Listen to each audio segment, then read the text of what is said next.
Ерөнхийсэд оюун эрднийг огцрохыг шаардсан огцрох амархан жагсаал төв талбайд 14 дахь өдрөө үргэлжилж байна. За ер нь бол ингээд энэ залуу 100 шалтгааны гаргаад ирсэн байгаа байхгүй. Тэгэхээр чи тэр 100 шалтгааны юу гэдэг ингээд дахиад цаашаа ингээд 100-аас ч илүү байж магадгүй. Тийм үстэй.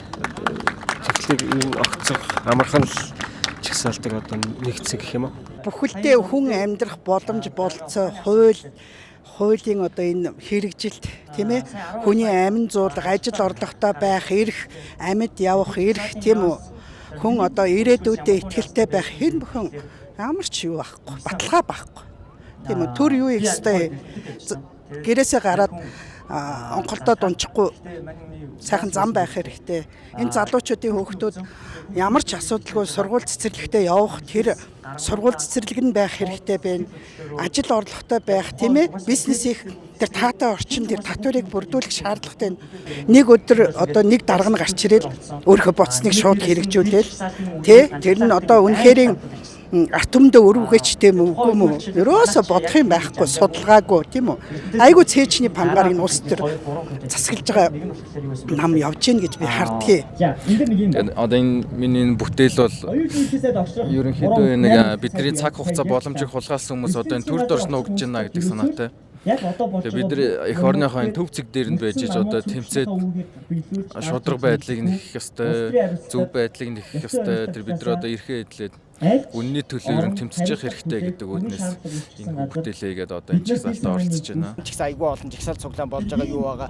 Монголд утаатай байгаа гэдэг бүх юмыг ягчлээсэн. Тэгээд ийм байханд бол байна гэдэг үг л юу нь бол мэдчихсэн аа. Гэхдээ Монголдоо ивэд ядаж Монголдоо амьдгаад хүүхдүүдээ монгол хүн болгож өсгөх гэдэг үднээс л ирсэн. Дуу хоолойгоо өргөснөөр өөрчлөлт авчрах хэрэгтэй.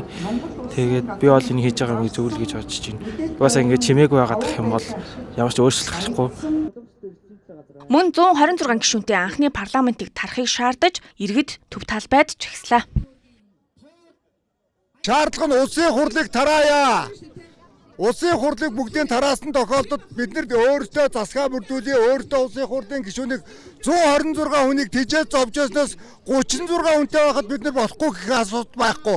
Улс орон засгийн газар доктортой байж аливаа гүйцэтгэх ажил явдаг ирнэ. Тэгэхээр энэ засгийн газар докторгүй байна гэдэг нь улс орон ард түмэн иргэнд бүгдэнд нь халтай байхгүй юу. Тэгээ энэ засгийн газар шинээр бүрэлдээд ажиллах нь 126-д болохгүй байна. 76 багадаад байна гэсэн. Одоо 76 одоо 126 гишүүнээс 20 хүрэхгүй гишүүн сууж байна. Энэ нь туйлын хариуцлагагүй эрүү ажил явахаан болчлоо. Тэгэхээр хэрвээ засгийн газрыг яг энэ хамтраад гайгүй ажил хийе гэж яхад нь ингээ болиулъя гэж байгаа бол их хурл тарсан зүв байхгүй юу? Их хурл тарсан зүв. Тэгэхээр юусе ард түмэн бол энд дүүл одоо нөгөө засгийн газрыг яг зөв ажиллаад ингээ хамтраад одоо хамгийн гол юм бол баялагтай эзэн байх. Улсын хурал тарж ижил нэг жоохон цэвэрлэгдэх байх. Дахин сонгуулийг бас хүмүүс нөгөө нэг нилийн шудраг бөгөөд бас нөгөө сонгогчийн боловсрал нилийн дээшлсэн байх гэж найдаж байна. Тэр үед нилийн гайгүй улсын хурал бүрдэх байх гэж бодож байна.